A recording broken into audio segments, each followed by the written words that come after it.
The band Devil Met Contention. They have a brand new EP out. It is available on their Bandcamp page and is titled Wait.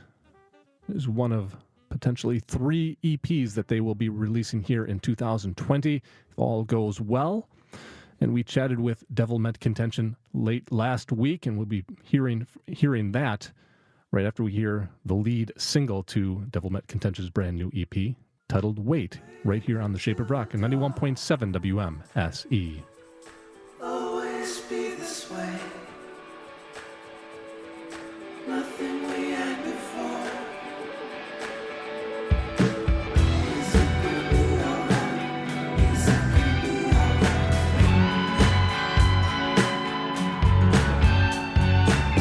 It's all gonna be alright. It's all gonna be alright. I am here with Devil Met Contention. Ehson and Nez have joined me. Good afternoon, guys. Hey, guys. Hey. Hey, how's it going? All right. Why don't you guys introduce you? You guys have been on the show before, but why don't you introduce yourselves and the rest of the band that wasn't able to make this interview? I'm Ehson. I'm the lead singer of Devil Met Contention.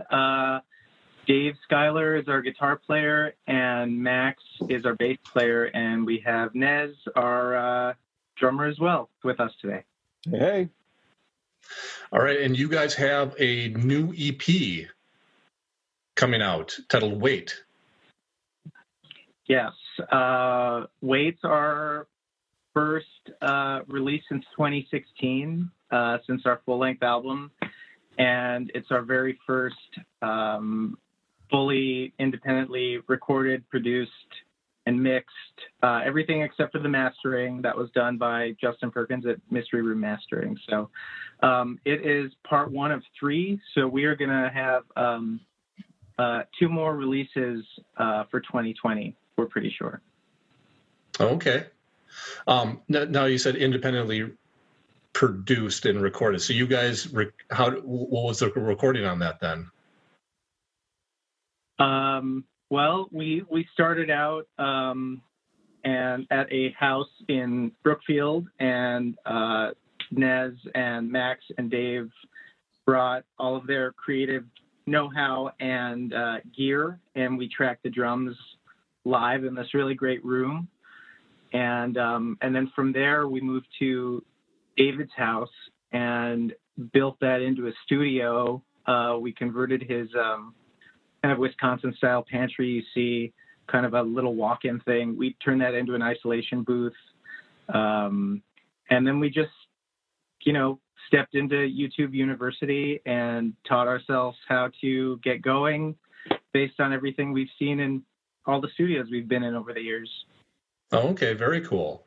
And I think it turned out. I would not listening to the EP. It sounds really, really great. So I would not have guessed that you guys were teaching yourself how to record and put it all together on the fly like that. Yeah, I think some of it too is Max does a lot of live sound, and so he's definitely when we did some of the more live recordings, like in the big room. He and I both have experience like recording drums and stuff. So I feel like drums are always the one thing that kind of can give you a clue as to the quality of the recording, because the size of the room makes a difference. The kind of microphones you use make a difference. And I think getting those initial drum sounds on really good helped. And then, the nice thing about guitar, and because David's such a great guitarist, he's constantly thinking of ideas. And so one of the things that can be limiting, I think, for some bands is you go into the studio, you play the songs the way you learn them, you rush through a couple overdubs, and you're done. But what was really nice was Dave and Ehson having the time to really explore a lot more ideas with guitar overdubs and tones and different styles. And then with Ehson not having to feel like, oh my God, we just rushed through, a week of recording. Now I got to sing 10 songs in one day because the budget's tight or we're running out of money. Which is really always nice. How it's been.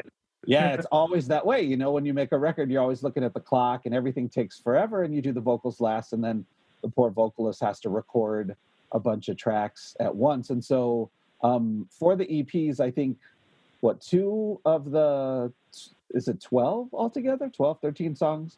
two of them we had done, so that was kind of nice. But the other ones we really did have to kind of cram the drums in a couple days, get the basic tracks down. But then after that, you can do so much now with programs like Logic Pro and Ableton, and it just made it so much easier. So do you have all of the tracks or all of the songs tracked for all 3 EPs, or is that already taken care of? Where are you at with the rest of the songs then? So we kind of had in the past, because most of what we have done is always independent except for the recording, and that involves album artwork and social media and keeping track of that. So everyone in the band has kind of an alternate responsibility. Nez is building our website right now, so that's shiny and pretty so everyone can have access to everything. But in the past, that's been really overwhelming. So what we did is we recorded all 3 EPs last year, and we've spent the remaining time creating album artwork, shooting. We shot a music video with a really great crew in the city. We shot another one ourselves at my house in our basement. We kind of decked that out. And we have another one where shooting's been a little delayed because of the whole COVID-19 pandemic, but we're still planning on putting them out. So the time we've saved by recording everything at once has been put into just creating more content and more art and more videos so we can, have everything cohesively out there for everyone when they want to see it. And what caused you to what was the decision-making process behind releasing 3 EPs as opposed to maybe, you said you had maybe 12 or so songs, releasing just a full-length album? I think all of us are very kind of old school when it comes to listening to music. We all we'll find an album we love and just stick with it for a long time. And I think it's important to always keep yourself challenged. And one of the challenging things was coming to terms with not everyone listens to music like that anymore. Some people just hit random on Spotify or find a playlist. And we thought, as much as we loved putting out a full-length album 4 years ago, we thought this way would maybe give people a little more time to absorb a small set of songs. And maybe by the time they've gotten through that, there will be something new for them, maybe a couple of months down the line. So just being able to do more, being able to not have to stick with the same art direction for an entire year. Like this album's kind of purple, the next one's a little more white and dreamy, and I think the last one is going to be a little more psychedelic looking. So it's just an opportunity to branch out more and do cool stuff and find new photographers in the city. And we just want more every year. And I think too, if we get through all 3 EPs and the response has been really good, then we'll record a 4th EP and we'll do a double gatefold vinyl record like Guns N' Roses, because that's the coolest thing possible, is to have as many LPs in a fold. That's really, we're just trying to be Guns N' Roses. That's really truly what this band is all about. I 100% disagree with that, just for anyone who does not realize that. That's a joke. It's called a joke. I think that's, with the way that music is kind of evolved and being consumed, I think that's a really, good idea, that, a lot of people don't listen to albums. I'm with you guys where I listen to albums, and I listen to albums all the way through. Even if I stop in the middle, I'll come back and I'll pick up where I left off. Like a movie. But a lot of people don't do that anymore. So I think, taking that and breaking it into smaller, maybe more consumable sizes is one of the things, is smart, and it is probably one of the ways going with music, especially in the digital age. But even though you mentioned that, Nez, that taking the EPs and then maybe releasing them physically in a larger format where if you want to put it out on vinyl, that makes a lot of sense then to maybe, you're kind of releasing something every day to stay in front of people. And then you have, like, as you put it all together, you have that ability to put together enough music to it do could be a fun Christmas gift, right? Like if we Right. get to that point where like, hey, well, and especially because, it takes so long these days for bands to get vinyl that, if we pressed it all right now, maybe we would get it by Christmas. Who knows? Maybe Right. Christmas 2022, the way things are going. Yeah, that's kind of another one of those things that staggering releases can afford you is, like, we have time now to look into pressing vinyl months and months and months ahead of when someone might realize, like, after all 12 songs or whatever, like, this would be nice if they were all just together, and then it'll arrive probably. So Yeah. So one of the things I've noticed following you guys and talking to you in the past is you're very focused on not just the music, but all of the art direction and all of the other aspects of the art that goes along with it. Did you take that in? You mentioned, like having a purple and maybe a psychedelic EP. Did you take that into consideration when selecting which songs go on which EP?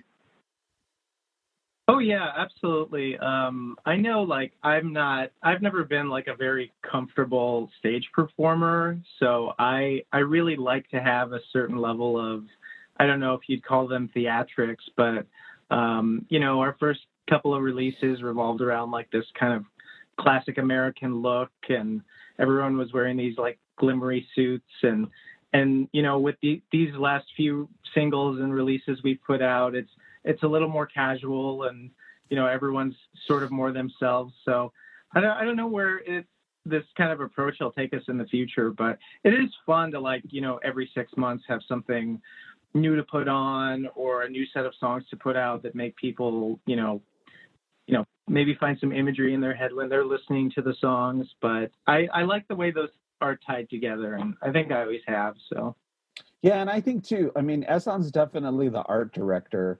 All of the artwork for the records is pretty much him, and interestingly enough, even though things are different, if when I was building some of the stuff on the website and you start to look at all of the releases together, like the covers and stuff, there's still a cohesiveness to the style, even though maybe like the looks or the colors or how it's put together is different. And that's one thing that I think is really, really cool, because he has a vision, both with the videos and with the way the artwork works and how we do our thing on stage, that it may be different from what we did previously, but you can still see the connection there. And I think that's, as a band, that's what you're trying to do. You want to be who you are. You want to have that unique quality that makes you, but you also have to have the ability to kind of evolve and stretch out. And I feel like both the sound and the look of this new stuff, it shouldn't be unfamiliar to people who know our previous music. It's just an expansion, I guess, in like the sound palette and the color palette. Yeah, and that's one of the things I wanted to ask you about is your sound as a band has definitely evolved from the start. I think it's safe to say that when you guys started, you definitely had more of an Americana or a traditional Americana sound to the band, and you've been evolving that sound over the years. But when you released "Take a Chance," it was kind of a big evolution or a big step forward in your evolution as a band and the way it sounded. I mean, you still have definitely that devilmetcontention sound to it. You can still hear those themes and that bass to it, but you guys definitely moved into more of a rock and roll, maybe an album rock sound palette. yeah, You sure. want to talk about? I think when we did Take a Chance a few years ago, we were able to do some work with Daniel Holter at Wire and Vice, who, he's got his fingers in a lot of the Milwaukee music scene for the better. And it was great. He was open to some of the more radical ideas we were kind of thinking about. And I think just an evolving sound over time comes when you have, a good group of musicians who are, committed to, sticking together. It's tough when you're, you have a new drummer every 6 months or something, or you have can't decide who's going to write the lyrics. But, it's been, quite a number of years together. And I think we're all pretty, comfortable telling someone like, I think we can push a little farther. I think we can, make this weirder and just, I think we're all pretty comfortable experimenting, and you do get comfortable when you're recording in your friend's living room and he's there and you're doing vocal takes and he's like, that was really flat. You have to do it again. And can you push harder? And, David and I worked on vocals. We'd never worked on vocals before. David and I worked on guitars. We've never done that before. Nez, there's electronic drums in one of the songs. That's never been done. And we were messaging drums back and forth. So I think a lot of it just comes down to like 4 people who are totally fine showing weird and experimental ideas to everybody else. And, I think too, kind of to that point, I think this is all a ruse on David's plan to just buy more guitars, because I'm no kidding, his guitar collection in size has doubled since we started this project, because you have an idea like, oh, this needs like a Strat sound. Okay, I got a Strat. Oh, this needs more of like an SG sound. I don't have an SG. I better buy an SG. This needs like a 12-string sound. I better buy one of those. So we did. Dave definitely, and I did some too. When you're a drummer, there's always more stuff to buy. And I think when you're a guitarist, whether it's like pedals or effects or guitars, there's more stuff to buy. We started a little bit down the rabbit hole of like microphones, and anybody who, whether you work in a studio or you have home studio, whatever, once you're down the rabbit hole of like, oh, we need a microphone that sounds like this or sounds like that, that's really when you start to spend a lot of money. So thankfully, Ehson was able to dodge that bullet and not, every week come in with a new microphone and be like, hey guys, I bought this $12,000 Neumann on eBay. Let's see how that sounds. So so it sounds like. Go ahead. Oh. We did go through 2 microphones. We had a tube bust on like the very last session for one of them, but I will say that to David's credit, every single piece of gear, namely like guitars and heat stuff he was looking at, made a huge difference.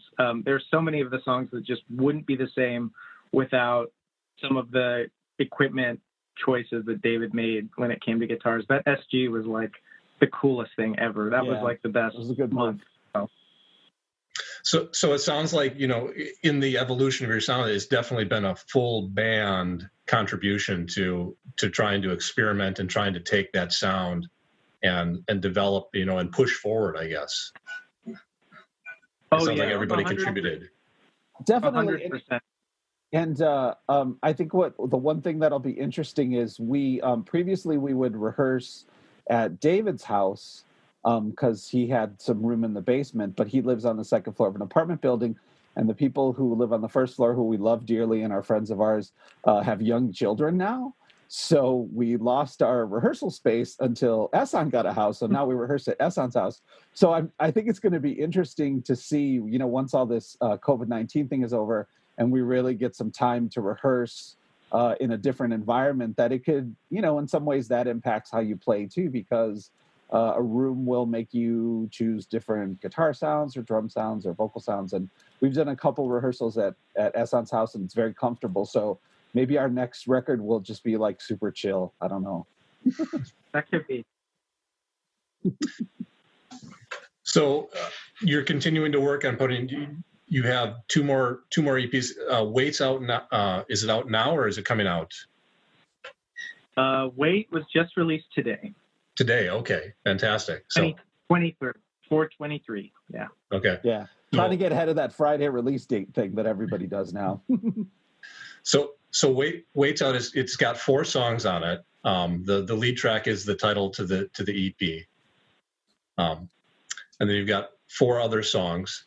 And then you said you've got 2 more EPs in the wings that you're hoping to get out this year. And what would hold those up? Or are you still working on the art for those? And you said you were working on some videos as well for those songs. Yeah. Yeah, we've got, the music is in the can, the music's been mastered, it's ready to go. So it just comes down to everyone being cool with the art we're putting out with it. And the second music video is done, and we're in the middle of shooting another one. So yeah, it's just little bits and pieces at a time. But for the most part, they are waiting in the wings. And when it feels like people have kind of gone through Wait and absorbed it, we're going to put out the next one. Okay. So as far as the videos go, you're working with a video producer or videographers here in the city to put those together? Yeah, that's right. We worked with a great director. Our video for Wait is coming out a week from today, 4/29. We worked with Kristen Peterson and her crew of people and got to shoot it at the Ambassador Hotel. And I think it's a really beautiful video. Looks gorgeous. Yeah. And there were a lot of really awesome extras involved, and it was not a warm night at all. And it was outside the whole time. And I was wearing pajamas and laying in the street, so it was cold. But the video turned out great, and yeah, that should be out in a week. So once you've gotten your fix of audio this week with the Wait EP, you'll have the visual aspect before you know it. All right, fantastic. Well, we're going to hear some more music from Contention off their brand new EP titled Wait, and we're definitely looking forward to hearing more music when you guys are ready to release it. Thanks for joining me here this afternoon, guys. Really appreciate it. Yeah, awesome. Thank you so much, Craig. So, thank you so much, Craig. You've always been such a big supporter of like local music and the rock scene, and it means so much to us. Thank you very much. It's very important. It's one of the best things I get to do at WMSE is support local music. All right. So you guys, you said just last thing you mentioned, music will be up on your Bandcamp page, and you guys are going to be launching or have launched or launching a new website as well. We're working on it right now. We're just waiting on some technical stuff. And so I'm hoping by next week we'll have that ready. And when the video's out, we can post that up there. And we'll make sure to get you guys the video too, so you can have that on the site if people want to see that. So what's the address for that, or will be good? It will be devilmetcontention.com. All right, fantastic. We've got new music coming up next from Contention here on WMSE. Thanks, guys. Sweet, thanks.